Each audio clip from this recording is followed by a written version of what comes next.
Ako po si Melvin Sidocon.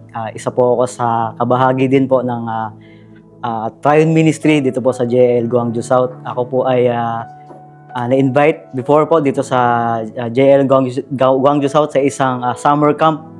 At doon ko po na-experience po yung mga kapatiran natin kung paano po mag-worship, kung paano itaas ang pangalan natin Panginoon. At ako po bilang baguhan sa ganong gawain, ako po ay na-bless din po dahil nakita ko po sila kung paano po sila magmahal sa ating Panginoon.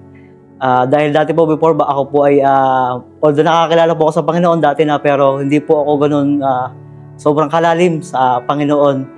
Pero through JL family, through JL Church, ako po ay na-encourage na mas kilalanin pa ang ating Panginoon kung ano siya sa ating buhay.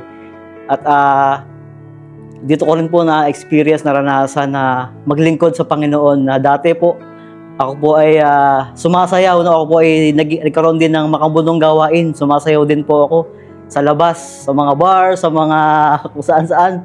Pero praise God po dahil sa biyaya po ng Panginoon, sa encourage din po ng ating kapatiran, ako po ay sumasayaw na po dito sa church. At masasabi ko po na ang Panginoon ay napakabuti at napaka mapagmahal dahil inilagay niyo po ako sa tamang lugar, sa tamang landas at sa tamang gawain na ikakalugod ng ating Panginoon.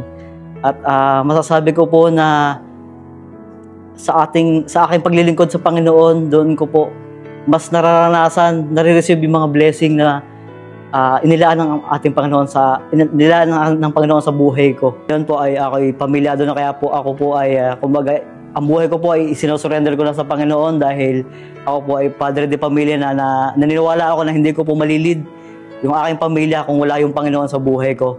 At naniniwala ako na hindi ko mapagtatagumbayan mag-handle ng pamilya kung wala ang Panginoon. Kaya naniniwala ako na si Jesus ang tagumpay sa buhay ko at sa aking pamilya.